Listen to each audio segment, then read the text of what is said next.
Assalamualaikum warahmatullahi wabarakatuh.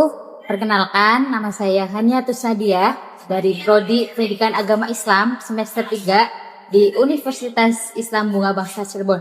Di sini saya akan podcast bersama teman saya untuk memenuhi tugas mata kuliah psikologi perkembangan. Langsung saja. Perkenalkan diri dulu kepada teman saya. Namanya siapa? Ya, perkenalkan nama saya Imam Syafi'i, lulusan dari Universitas Nahdlatul Ulama. Kebetulan saya F3 organisasi daerah, yaitu PMI. Oh, Masya Allah banget ya, dari namanya aja Imam Syafi'i. Ya, seorang ulama besar ya, pasti kalian tahu kan. Semoga beliau menjadi pribadi seperti Imam Syafi'i. Ya. Amin, amin. Kalau boleh tahu kesibukan sehari-harinya apa? Untuk kesibukan sehari-hari, untuk per hari ini saya disibukkan pagi dengan mengajar di sekolah, kemudian pas sore hari dan malam hari itu sedang mengabdi di pesantren. Oh, baik. Kan berarti kegiatannya dari pagi nyampe sore full ya? Ya, sampai Iya. malam jam Oh, 10. iya, nyampe malam. Gimana sih cara kamu tetap menjaga kondisi fisik yang biar nggak gampang sakit gitu? Untuk menjaga kondusivitas tubuh fisik biasanya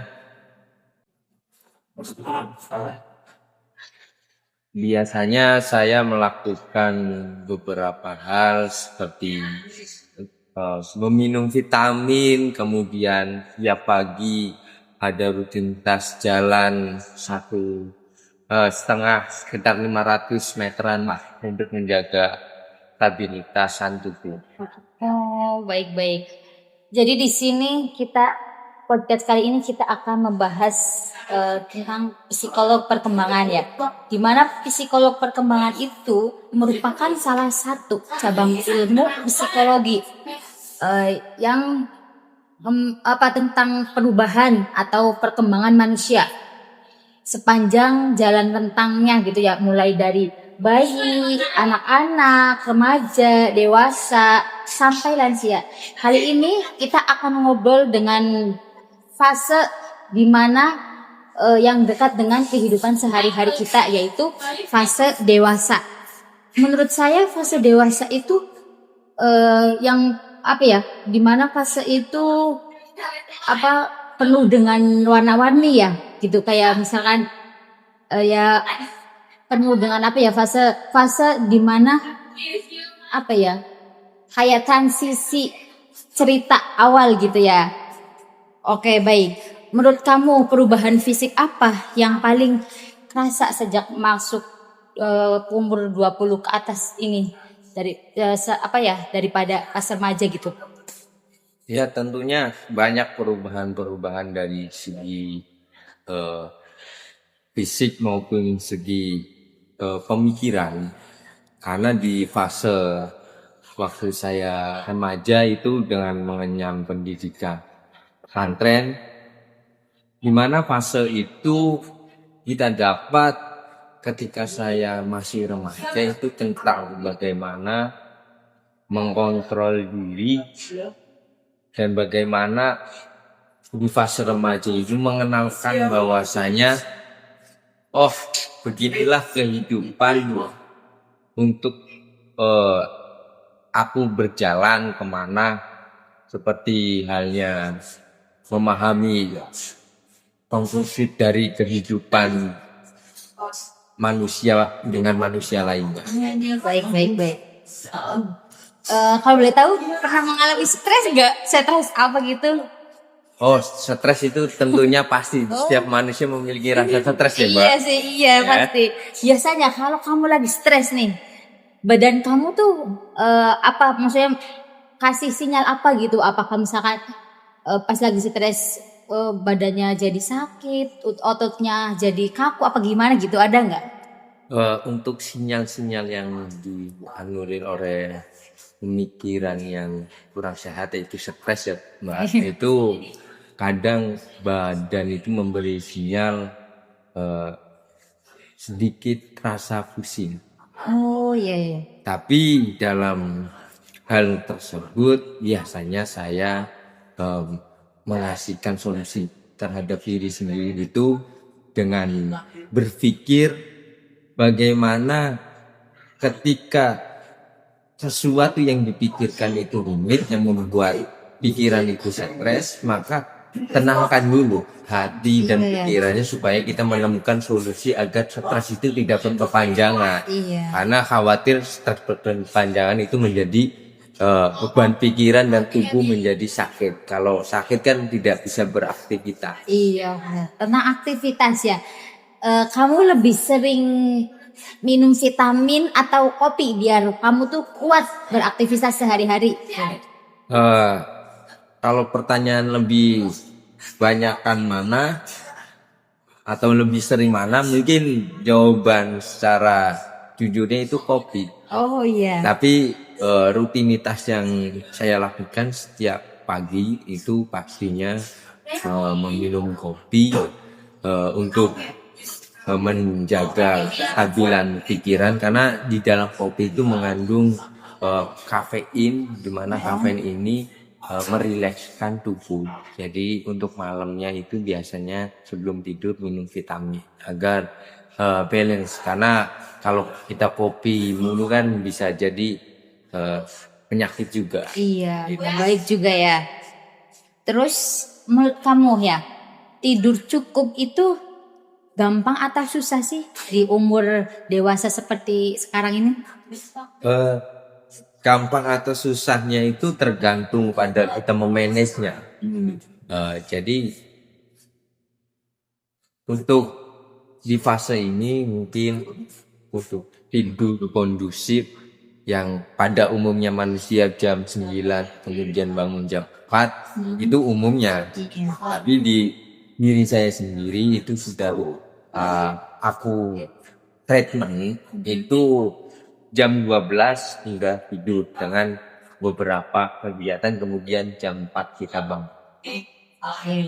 Ya, mungkin menurut kesehatan itu kurang bagus. Ya, lanjut pertanyaan selanjutnya. Menurut kamu di umur segini cara berpikir kamu sendiri udah beda belum sama pas umur SMA gitu? Ya, tentunya perbedaan yang signifikan itu terjadi ya. Karena pada umur saya saat ini pasti pemikirannya bagaimana kita melihat peluang-peluang yang ada di lingkungan untuk membalanskan antara pengabdian terhadap masyarakat dan segi materialistis dari keuangan sendiri. Karena bagaimanapun keduanya itu sangat penting, jadi pemikirannya itu agak lebih bagaimana kita untuk berpikir maju. Seperti itu Teh. Iya. Nih ya, kalau misalkan kamu ada masalah nih ya, biasanya kamu itu tipe pemikir yang panjang, mikir dulu atau langsung mengambil keputusan, gaspol aja gitu loh? Ya biasanya aku saring dulu ya Teh. Jadi setiap permasalahan itu ketika kita letakkan terlebih dahulu masalah dan meruntutkan masalah tersebut, pasti untuk menemukan solusinya agak lebih mudah. Dan ketika sudah menemukan solusi, pasti ada treatment untuk bagaimana kita menjalankan solusi tersebut. Jadi nggak terlalu lama, nggak terlalu cepat. Jadi kita ada penyaringan dulu untuk sistem bagaimana menemukan solusi terhadap suatu permasalahan. Gitu. Oke. Itu kalau misalkan kamu tipe yang pemikir pakai logika atau pakai hati? Dua-duanya harus dipakai. Iya. Kenapa tuh? Karena nggak mungkin dong kita memikir secara hati tapi tidak memakai logika. Iya. Karena setiap permasalahan mungkin harus dipikirkan secara sisi ruhaniyahnya biar kita tidak saling menyakiti terhadap diri kita sendiri atau orang lain, dan logikanya itu ketika kita berjalan sesuai logika akan menjadi jalan itu nggak terlalu rumit dan nggak terlalu bertele-tele. Iya. Nih misalkan ya, kalau misalkan kamu lagi diskusi atau debat lah sama teman kamu ya, kamu tipe yang gampang ngalah atau ngotot nih harus sampai menang nih gitu? Tergantung pada titik permasalahan yang kita obrolkan. Kalau teman saya dia berdebat dengan rasa ingin menang ya, kemudian jawabannya itu tidak secara logis, yaitu akan menyesatkan kita yang berdiskusi. Makanya ketika hal yang benar harus diucapkan walaupun harus merelakan pertemanan. Iya benar. Terus ini masa umur segini biasanya kan apa ya, kita tuh banyak overthinking masa depan gitu ya.